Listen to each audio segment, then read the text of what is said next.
पाकिस्तान का कराची एयरपोर्ट का सिक्योरिटी और मुझे मजबूरन ये साइकिल ख़रीदना पड़ा। अस्सलाम वालेकुम, मेरा नाम मोहम्मद मासूद और मैं बांग्लादेश से एक बाईसाइकिल ट्रैवलर जो बाईसाइकिल में दुनिया में अलग अलग मुल्क में ट्रैवलिंग करते हैं। तकरीबन आज तीन तीन साल से 3.5 साल हो गया मैं दुनिया में ट्रैवलिंग कर रहा हूँ। तो वही रीज़न था कि मुझे पाकिस्तान में चक्कर लगाने का। तो अल्हम्दुलिल्लाह मैंने पाकिस्तान में कम से कम 5 या 6 महीने तक ट्रैवल किया। इसके साथ साथ मैंने 2-3 महीने अफ़गानिस्तान में भी चक्कर लगाया। उसके बाद मुझे आना था सऊदीया में। सब कुछ बेहतर था पाकिस्तान में, बहुत अच्छा थोड़ा बहुत छोटा-सा कोई इंसिडेंट के बिना बाकी सब कुछ बहुत बेहतर थे।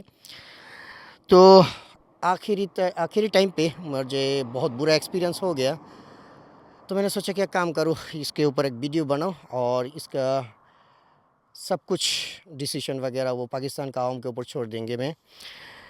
तो आज कितना तारीख है? आज है 18 सितंबर। शायद मेरा फ़्लाइट था पिछले अगस्त 28 या 29 में पाकिस्तान का कराची एयरपोर्ट से सऊदीया का जद्दा में। तो मैं एक बाईसाइकिल ट्रैवलर, मेरे को आदत है कि साइकिल को हवाई जहाज़ में आई मीन एयरप्लेन में लेकर जाना। तो इसके साथ-साथ मुझे ये भी पता है कि कौन सा एयरलाइन में साइकिल लेके जाते हैं, कौन सा एयरलाइन में अलाउ नहीं है, क्योंकि मुझे ऑलरेडी एक्सपीरियंस है। इवन मैं साइकिल लेकर ही पाकिस्तान गया था, ईस्ट अफ्रीका से फ़्लाई करके, तंजानिया से फ़्लाई करके कराची एयरपोर्ट में गया था। तो हुआ क्या मेरे साथ, मैं एयरपोर्ट में गया। एयरपोर्ट जाने के वक्त जो एयरपोर्ट का सिक्योरिटी होता है, जहाँ पर स्कैन होता है, बैग और सामान वगैरह चेक करते हैं, उधर गया। जाने के बाद उन्होंने पहला मुझे कहा कि ये क्या है? मैंने कहा साइकिल। वो कह रहे कि साइकिल तो नहीं जाएगा। तो मैंने कहा क्यों नहीं जाएगा? वो कह रहे कि साइकिल नहीं जाएगी, इसको कार्गो पे लेना होगा। तो मैंने कहा नहीं, वो साइकिल जाएगा। और मेरा जो फ़्लाइट है, मैंने फ़्लाइट लिया गल्फ़ एयरलाइंस का, क्योंकि गल्फ़ एयरलाइंस में मेरा ये जो साइकिल है, मतलब ये साइकिल तो मैंने नया ख़रीदा, बट इससे पहले जो साइकिल था वो अभी भी कराची में छोड़ कर आया मैंने। तो उन्होंने मेरे को मना कर रहा है। उसके बाद उन्होंने साइकिल को एक बार नहीं 3-3 बार स्कैन किया। मैंने उनको समझाया कि भाई ले सकता हूँ। बाद में उन्होंने मतलब ऐसा हालत बना दिया कि ये बंदा को हम लोगों ने जाने नहीं देंगे। तो उन्होंने कह रहे हैं कि आपको साइकिल खोलना होगा। तो खोलना है तो आपने मशीन क्यों लगाया? ठीक है, कोई बात नहीं, खोलना है, दुनिया में अलग-अलग मुल्क में अलग-अलग पॉलिसी हो सकता है। तो इन्होंने एक बार नहीं 3-3 बार स्कैन किया।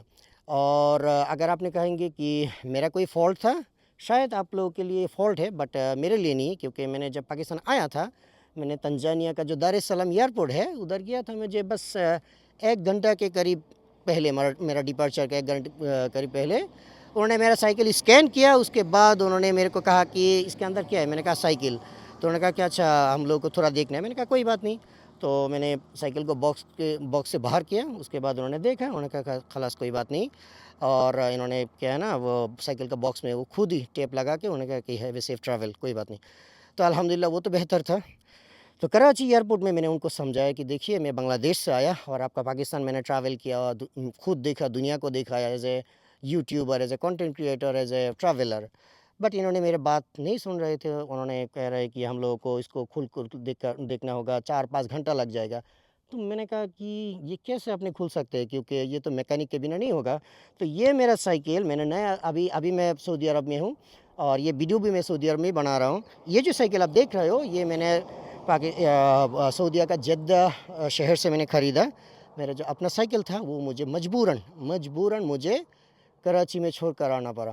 तो ये साइकिल मैंने ख़रीदा 3,500 रियाल के आसपास, जो तकरीबन $1,000 के आसपास होगा। तो मैंने उनको बताया था, उन्होंने कह रहे कि वो साइकिल का हर पार्ट्स, हर नट बोल्ट खुल कर चेक करेगा। तो मैंने कहा कि भाई ये तो मैकेनिक के बिना नहीं होगा, क्योंकि आप भी मैकेनिक नहीं है, मैं भी मैकेनिक नहीं हूँ। ये कैसे पॉसिबल है कि आपने ये खुल देखेंगे।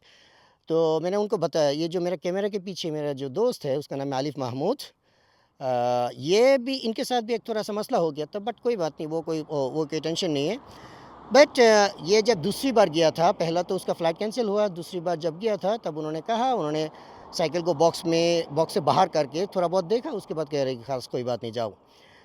बट मैं जब कहा कि भाई मेरे दोस्त गया था 2 और 3 हफ्ते पहले, उन्होंने कहा कि पिछले हफ्ते कानून चेंज हो गया। तो मैंने कहा कि भाई ये किस तरह का कानून चेंज हो गया कि साइकिल के लिए 1 हफ्ते पहले नया कानून आ गया और ये जो आप साइकिल देख रहे हो इसमें कोई सस्पेंशन नहीं है। कुछ साइकिल ऐसा होता है जो सस्पेंशन करते हैं। वो मेरा जो साइकिल मैंने पाकिस्तान में छोड़ कर आया वो साइकिल सस्पेंशन था। उन्होंने कह रहे हैं कि वो सस्पेंशन भी खुल कर देखेगा। तो मैंने कहा कि अरे भाई ये कैसे पॉसिबल है, सस्पेंशन खोलना और लगाना ये सिर्फ मैकेनिक कर सकते हैं, मैं भी नहीं कर सकता। मुझे थोड़ा बहुत साइकिल का मैकेनिक जैसे कि टायर वगैरह, टायर पंचर ट्यूब और क्या है ना वो साइकिल में बॉक्स डालना, उसके बाद फिटिंग करना, ये मुझे खुद आते हैं। बट जो क्रिटिकल जो काम है ये तो मैकेनिक के बिना नहीं आएगा।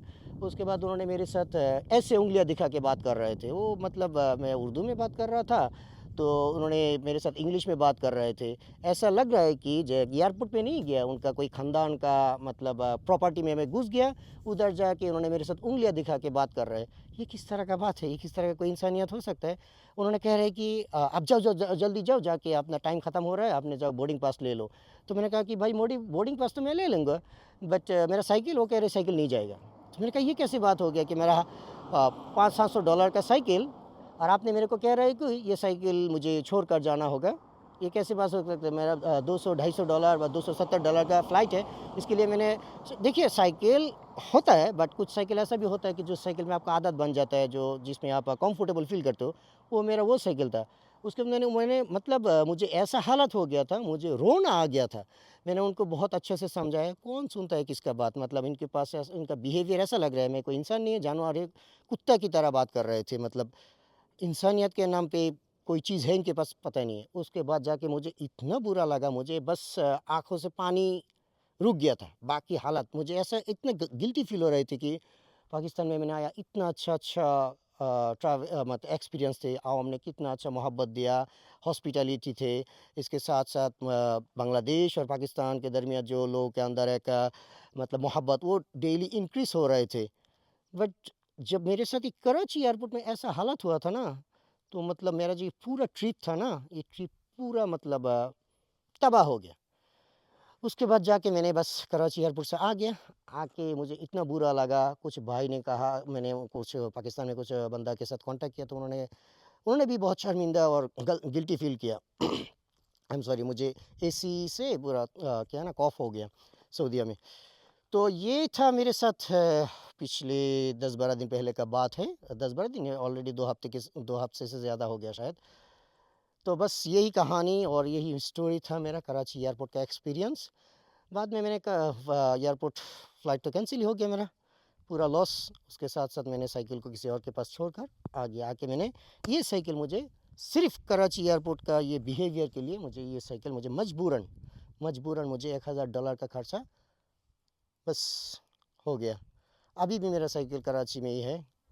तो बस मैंने आप लोगों के ऊपर छोड़ दिया ये जो पूरा कहानी और पूरा जो स्टोरी है, जो एक्सपीरियंस रहा था, ये बस आप पाकिस्तान के आवाम के ऊपर छोड़ दिया। बस उन लोग खुद डिसीजन लेंगे। तो ठीक है, मिलते हैं अगले कोई वीडियो में। बस मुझे यही कहना था और सबके लिए दुआ है, अल्लाह ताला सब कुछ बेहतर करे। और बस अगर ये वीडियो किसी और के पास, कोई सीनियर और कोई पाकिस्तान ऑफिशियल के पास चले जाए, तो कम से कम उन लोगों ने कुछ ऐसा डिसीजन ले सकते हैं। मुझे सबसे बुरा चीज़ क्या लगा, ये बंदा मेरे को उंगलियां दिखा के बात कर रहे थे, जैसे कि एयरपोर्ट नहीं था, ये इनका ख़ानदान का कोई प्रॉपर्टी था। उन्होंने इंग्लिश में मेरे को धमकी दे रहे थे। इसके साथ साथ उन्होंने कहा कि 4-5-6 घंटा लग जाएगा, आपने 4-5-6 घंटा पहले क्यों नहीं आए। तो मैंने कहा कि भाई मेरे पास 1 घंटा 40 मिनट है, आपने अपना सिक्योरिटी क्लियरेंस करे, मैं जाएंगे बोर्डिंग पास लेंगे, बाकी काम मेरा है बस। और दुख की बात यही है कि जो मुझे पता है कि कोई भी साइकिल, कोई भी सामान ये एयरपोर्ट पे हवाई जहाज़ में जाएगा और कार्गो में जाएगा, ये एयरलाइन कंपनी डिसीजन लेंगे, ये सिक्योरिटी वाला का कोई काम नहीं है। उन्होंने मेरे को कह रहे ये साइकिल कार्गो में जाएगा, कार्गो में डालो। कार्गो क्यों डालेगा भाई, मेरे पास तो पता है। मैं इसीलिए डायरेक्ट फ़्लाइट नहीं लिया, क्योंकि डायरेक्ट फ़्लाइट जो आते हैं इसमें साइकिल नहीं लेते, लेकिन ले सकते हैं 158 सेंटीमीटर अप टू। बट ये मेरा साइकिल आता है 250 के करीब। तो मैंने गल्फ़ एयरलाइंस इसीलिए लिया क्योंकि गल्फ़ एयरलाइंस में 280 से लेकर 300 सेंटीमीटर तक इन्होंने अलाउ करते हैं। और मेरा दोस्त ऑलरेडी गया, उनका एक्सपीरियंस भी है और मेरे को भी पता है, मैं बहुत सारे एयरलाइन में ट्रैवलिंग मतलब साइकिल लेकर ट्रैवल किया। तो बस इन्होंने मजबूरन, कसम से इन्होंने मजबूरन मेरा फ़्लाइट को कैंसिल कर दिया। तो ठीक है, बस पाकिस्तान का आवाम के ऊपर छोड़ दिया। बस आप खुद ही डिसीजन ले सकते हैं। अल्लाह आप सब लोगों को बेहतर करे, खुश रहे और बेहतर से बेहतर रखे। अल्लाह हाफ़िज़।